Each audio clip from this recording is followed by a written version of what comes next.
Shalom jemaat Tuhan, selamat pagi. Ada kasih karunia Tuhan yang selalu baru dilimpahkan dalam hidup kita karena kasih-Nya. Karena memang kasih-Nya selalu baru untuk kita. Kita sudah belajar tentang pengenalan akan Allah, dan saya berdoa dan berharap Bapak Ibu bisa melihat betapa pentingnya untuk kita bertumbuh di dalam pengenalan akan Allah. Dalam Ayub pasal 42 ayat 5, Ayub berkata, kalau dulu hanya dari kata orang aku mengenal Allah, mengetahui tentang Allah, tetapi sekarang mataku sendiri melihat Allah. Artinya ada perbedaan setelah Ayub mengalami proses yang panjang, setelah dia mengalami begitu banyak persoalan, kehilangan 10 anaknya, semua bisnisnya hancur, istrinya mengajak murtad, dan dalam prosesnya banyak hal terjadi. Sampai pada akhirnya dia berkata dalam Ayub 42 ayat 5, dulu hanya dari kata orang aku mengenal, tetapi sekarang mataku sendiri bisa melihat Tuhan. Saya berharap bahwa kita memiliki sebuah pengenalan kepada Allah dengan benar. Karena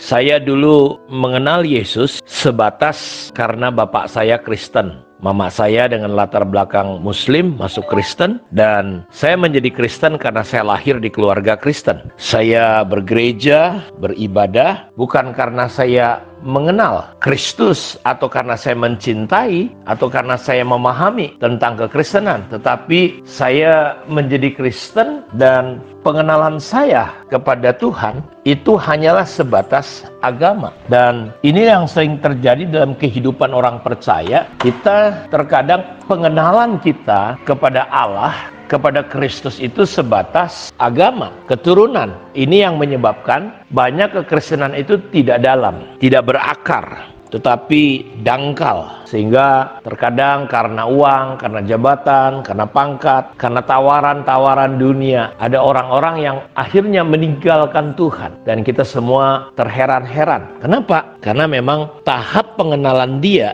kepada Tuhan itu hanya sebatas agama. Nah, ini yang kita berharap Bapak Ibu kita bisa menemani anak-anak kita, bukan hanya sekedar karena mereka anak kita, karena kita Kristen, pengurus gereja, lalu mereka menjadi Kristen, sehingga anak-anak kita tidak kuat di dalam Tuhan. Jadi saya berharap bahwa pengenalan kita kepada Tuhan itu perlu meningkat, tidak hanya sekedar karena perjumpaan atau pengenalan secara agamawi, sehingga melakukan ibadah-ibadah rutinitas, kegiatan, hari Minggu datang gereja, tetapi tanpa pengertian yang benar. Nah, ini yang kita perlu meningkatkan hari-hari ini, hidup di hari-hari terakhir ini, untuk kita bisa mengenal Tuhan, mengalami tahapan berikutnya, bahwa kita nggak cukup hanya rajin beragama Kristen, tetapi kita wajib mengalami secara pribadi, pengalaman secara pribadi, mengalami perjumpaan seperti Paulus. Ketika dia mengalami perjumpaan, itu menjadi sesuatu yang luar biasa. Ada tingkat pengenalan yang bertahap. Dulu dia membenci Tuhan, dia menganiaya orang Kristen. Saya juga dulu seperti itu. Tapi puji Tuhan, lewat berbagai proses kejadian, saya bisa mengalami perjumpaan peningkatan. Tidak hanya beragama, tetapi saya mengalami sebuah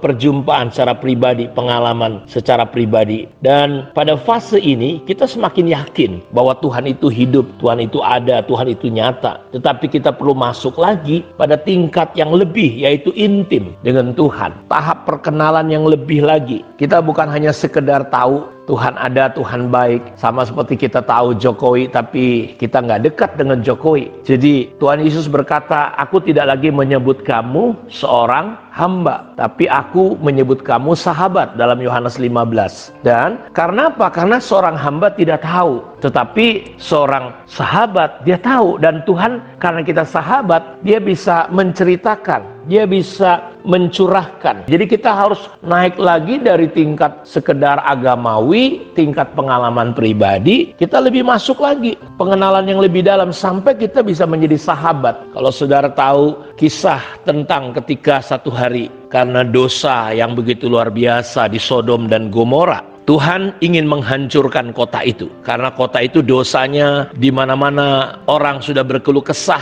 sehingga takaran dosanya sudah wajib untuk dihukum. Dan ketika Tuhan mau menghukum Sodom dan Gomora, ayat itu berkata, kalau sudah perhatikan dalam kitab Kejadian, mereka berdiskusi. Allah Tritunggal berkata, apakah kita akan merahasiakan ini kepada Abraham sebagai sahabat Allah? Jadi Abraham itu tingkat pengenalannya itu luar biasa, sampai Alkitab menyebutkan Allah Abraham, Ishak dan Yakub. Artinya tingkat pemahaman pengenalan mereka sudah pada tingkat persahabatan, sahabat. Sehingga Tuhan sendiri mengatakan, mengakui bahwa apakah kita akan rahasiakan ini sama Abraham sebagai sahabat. Lalu Tuhan menjumpai Abraham dan menceritakan bahwa dia akan menghancurkan Sodom dan Gomora. Disitulah terjadi syafaatnya Abraham untuk Lot. Lalu Abraham berkata kepada Tuhan, apakah engkau akan menghancurkan kota Sodom dan Gomora seandainya ada 50 orang benar di Sodom dan Gomora? Lalu Bapak Ibu, Tuhan berkata, kalau ada 50 orang benar, aku tidak akan hancurkan Sodom dan Gomora. Tuhan gak akan bakar Sodom dan Gomora dengan api belerang karena dosa seksual, penyimpangan seksual, LGBT. Dan saudara, lalu Abraham berpikir lagi, waduh, kalau tidak ada 50 bagaimana? Dia tawar 45, 40, 35 sampai jatuhnya Bapak Ibu 10. Abraham berkata, seandainya ada 10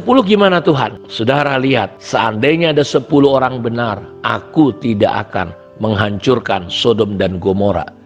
Dan ternyata tidak ada sampai 10 orang benar di sana. Karena Lot istrinya, 2 anaknya gagal.